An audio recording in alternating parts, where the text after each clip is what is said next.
Hello বন্ধুরা, আসসালামু আলাইকুম। কেমন আছেন আপনারা সবাই? আশা করি ভালো আছেন, সুস্থ আছেন। আমিও ভালো আছি, সুস্থ আছি। আবারও আমার ডেলি লাইফ ভিডিও নিয়ে, জীবনের ডেলি লাইফের ভিডিও নিয়ে আপনাদের সাথে হাজির হলাম। আজকে রোজ বুধবার, 25শে রমজান, 26শে মার্চ স্বাধীনতা দিবস। স্বাধীনতা দিবস 26শে মার্চ, এই দিনে লাখো শহীদের রক্তের লাখো শহীদের রক্তের বিনিময়ে আমরা আজকে এই দেশটা পেয়েছি। আজ লাখো শহীদের রক্তের বিনিময় বলে আমরা এই দেশটাতে স্বাধীনভাবে চলতে পারতেছি। এটা আপনাকে আমাকে সবাইকে স্বীকার করতেই হবে যে লাখো শহীদের বিনিময়ে কিন্তু আমরা এই দেশটা পেয়েছি। সেই স্মরণীয় আজ সেই 26শে মার্চ স্বাধীনতা দিবস। তো যাই হোক, আর আমি বেশি গুছিয়ে কথাও বলতে পারি না, আর কি থেকে কি বলবো হিতে বিপরীত হবে, সেজন্য আর বললাম না। তো আজকে 26শে মার্চ স্বাধীনতা দিবস, সেটাই আপনাদের বললাম আর কি। রোজ বুধবার, 25শে রমজান। তো এই যে সকালবেলা ইলমার বাবা তো গতকালকে আসছে, তো সকালবেলা ইলমার বাবাকে নিয়ে আমি আমার মায়ের বাড়িতে গেলাম হঠাৎ করে। আর এইটা হলো আমার স্কুল। এখানে প্রাইমারি, মাধ্যমিক, উচ্চ মাধ্যমিক আমি একসাথে পড়ালেখা করে বের হয়েছি। মানে প্রাথমিক, মাধ্যমিক, উচ্চ মাধ্যমিক, স্কুল অ্যান্ড কলেজ আমার এটা। সেই স্কুলটা মানে ভ্যানে করে যাচ্ছিলাম, খোলামেলা ভ্যানের মধ্যে বসে যাচ্ছিলাম, আর আমার স্কুলটা আর কি ভিডিও নিচ্ছিলাম। আর মায়ের বাড়িতে হঠাৎ করে আসলাম, এই যে আমার মায়ের বাড়ি, ভ্যানে করে নেমে গেলাম। আর চৈত্র মাস, চারিদিকে ধুধু বাতাস, গাছের পাতা তো সব পড়ে যাচ্ছে। আর মানে গ্রামের ওয়েদারটা দেখলে আপনারা বুঝতে পারবেন আর কি। তো যেটা বলতেছিলাম, মায়ের বাড়িতে আসলাম, মা হঠাৎ করে গ্রামের আমার চাচাতো ভাইয়ের ছেলেমেয়েগুলো খেলতেছিল, আর আমি ঢুকে পড়লাম বাড়িতে। মা হঠাৎ করে অসুস্থ বলতে, এখন তো গ্রাম অঞ্চলে গাছে গাছে, গ্রামে যে তেঁতুল হয়েছে না গাছে, সেই তেঁতুল আর কি। গ্রামে স্কুল বন্ধ, ছেলেমেয়েরা, ছোটো ছোটো ক্ষুদে ছেলেমেয়েরা স্কুল বন্ধ, এখন কি করবে রমজান মাস, সময় কাটে না, তারা গাছের তলে তেঁতুল, বড়ই, আম এগুলো ঢিল মারে মেরে খায় গাছ থেকে পাকা তেঁতুল। তো তেঁতুল হয়েছে, এখন যেহেতু চৈত্র মাসের গাছে তেঁতুল পাকছে, গ্রামের বাচ্চারা কী করছে, গাছে ঢিল মেরে মেরে তেঁতুল পাড়তেছিল। তেঁতুল গাছ অনেক বড়, তো তেঁতুল পাড়তেছিল। মা দাঁড়াইছিল অন্য সাইডে, দূরে অন্য সাইডে, সেই তেঁতুল পাড়তেছিল ঢিল মেরে, সেই ইটের যে ভাঙা ইট দিয়ে তেঁতুল পাড়তেছিল গাছে ঢিল মেরে। সেই দূর থেকে ঢিল এসে আমার মায়ের মাথায় লেগে আমার মায়ের গতকালকে মাথা ফেটে মনে হয় 3 ব্যাগ রক্ত বের হয়ে গেছে। 12টার দিকে কালকে এই ঘটনাটা ঘটছে। তো কালকে তো ফোন দিয়েছিল, ইমরান বাবা আসছে, আমি তো যেতে পারিনি। কালকে আমার মায়ের মাথা ফেটে গেছে, সেই 6টা সেলাই হয়েছে মাথার মধ্যে। তো যেতে পারিনি আজকে। ইলমার বাবা সহ সকাল সকাল চলে গেলাম মায়ের বাড়িতে, যেয়ে পৌঁছাইছি দুপুর 12টা বাজে। এই যে দেখতে পাচ্ছেন চারিদিকের ওয়েদারটা। আর এই যে এগুলো গ্রামে আমার ভাইদের ছাগল পালে, গরু পালে, সেটাই কাজের লোক আর কি। যে গরুর যে গোবর আছে সেগুলো পরিষ্কার করতেছে বাইরে আর কি। খাঙ্কা ঘর বলে আমাদের আঞ্চলিক ভাষা, বাইরে গরু বেঁধে রাখছে, তো সেই গরুর গোবর ফেলতেছিল। সেই দাদি গ্রামের আর কি, দূর সম্পর্কে দাদি হয়, দাদির সাথে কথা বলতেছিলাম। আর দাদি কাজ করতেছিল, গোবর আর কি গরুর লাদা পরিষ্কার করতেছিল এই যে। আর আমার মায়ের কথাই বলতেছিল যে কালকে আমার মা দূরে দাঁড়াইছিল, সেই গ্রামের বাচ্চারা তিতুল পাড়াতে যে ঢিল ছুঁড়ে মারছে, আমার মায়ের মাথায় যে ফাটছে। সময় মতো যদি ডাক্তারের কাছে না নিত, আমার মায়ের অবস্থা করুণ হয়ে যেত। 3 ব্যাগ রক্ত বের হয়ে গেছে আমার মায়ের শরীর থেকে, মাথা ফেটে।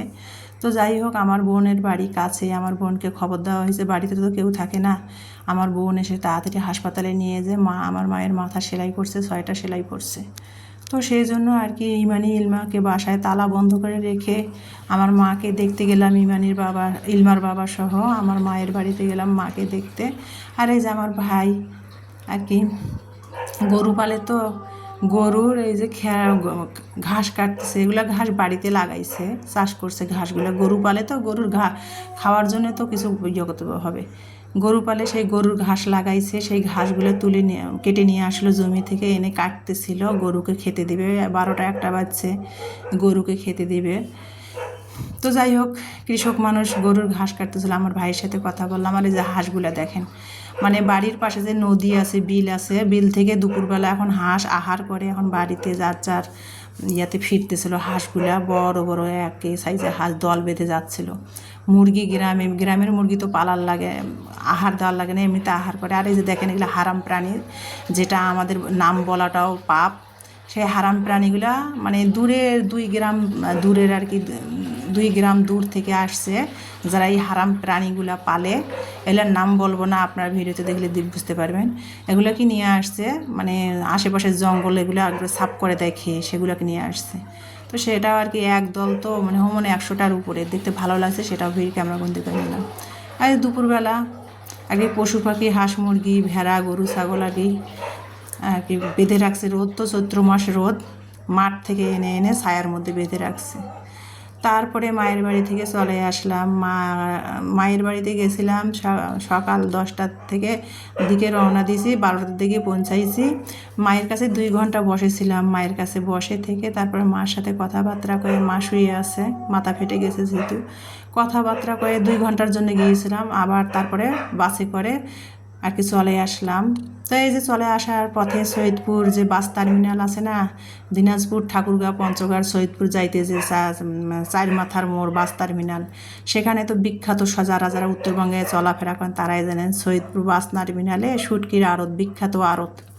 বাংলাদেশে যদি কোথাও শুটকির আড়ত থাকে তাহলে সৈয়দপুর বাস টার্মিনালে যে শুটকির আড়ত, অনেক নানান ধরনের শুটকি পাবেন, যেগুলা কক্সবাজারে পাবেন না, সেই শুটকি সৈয়দপুরে পাবেন। তো এই শুটকিগুলো বিভিন্ন ডিস্ট্রিক্টে যায় সৈয়দপুর থেকেই। তো সেই শুটকি আমি এখান থেকে দিনাজপুর যখন মায়ের বাড়ি থেকে আসা যাওয়া করি, সৈয়দপুর দিনাজপুর আপ ডাউন করি, তখন কিন্তু আমি টার্মিনাল থেকে শুটকিগুলো কিনে, শুটকির আড়ত থেকে শুটকি কিনে নেই।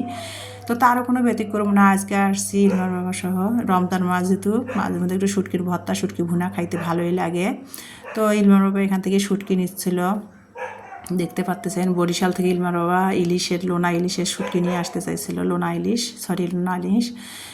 ইলিশ নিয়ে আসতে চাইছিল। তারপরে লোট্টা মাছ, শুটকি, তা ওখান থেকে কুরিয়ারে খরচ অনেক পড়ে যায়, ওখানে আবার দামও বেশি। কথায় আছে না, যেখানে যে জিনিস উৎপাদিত হয়, সেখানে উৎপাদন হয়, সেখানে দামও বেশি। তো সৈয়দপুরে সে তুলনায় কিন্তু সীমিত দাম। আর ওর থেকে সেই শুটকি নিলাম আর কি। লোট্টা মাছের এই যে এই শুটকিগুলো হলো 1000 টাকা কেজি বড়। আর এই যে পাশে যে লোট্টা মাছের শুটকি, এগুলো হলো 1200 টাকা কেজি। তো ইলমার বাবা 1200 টাকা যে কেজি এই যে এই শুটকিটা, এইটাই ইলমার বাবা নিল। আমি বললাম যে 1000, যে 1000 টাকায় শুটকিটা এইটা নাও, নিল না। এই যে শুটকিটা 1200 টাকা যে কেজি, সেই লোট্টা শুটকিটা 500 গ্রাম নিল, মানে হাফ কেজি নিল।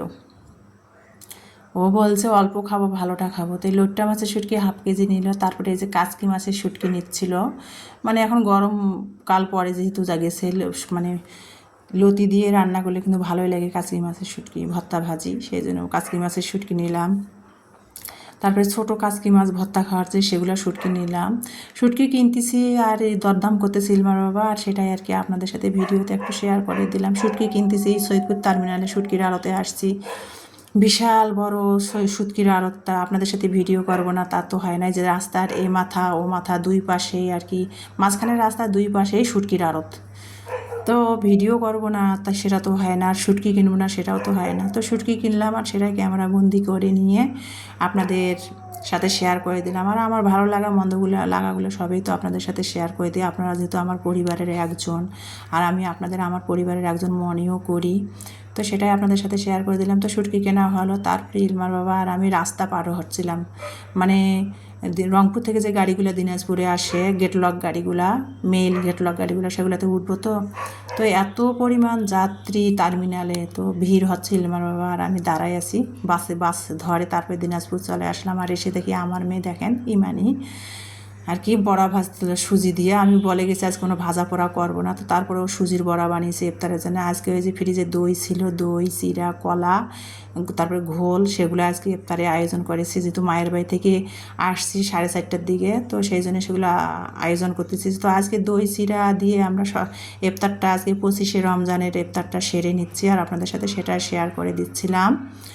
তো ইফতারের বেশি সময় নেই, 5 মিনিটের মতো আছে, যেহেতু গ্লাসে আর কি ট্যাং দিয়ে এসব গুল দিয়ে জুস বানিয়ে নিয়েছি, সেটাই ঢেলে দিচ্ছি আর সেটাই আপনাদের সাথে শেয়ার করতেছি। আর ইফতারের আয়োজন দই, চিরা, জিলাপি, এই তো সিম্পল আয়োজন আজকে, সেটাই আপনাদের সাথে শেয়ার করতেছি। তো ইফতার খেতে খেতে আপনাদের মাঝ থেকে বিদায় নিব।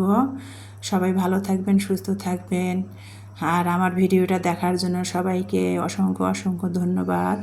নেক্সট ভিডিও দেখার সবাইকে আমন্ত্রণ জানাচ্ছি, জানিয়ে বিদায় নিব। আল্লাহ হাফেজ।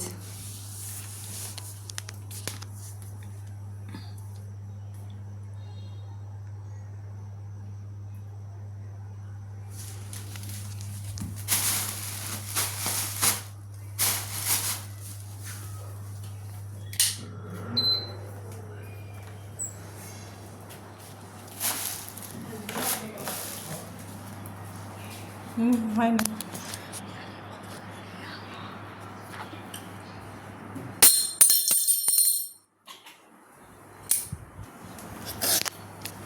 নাও।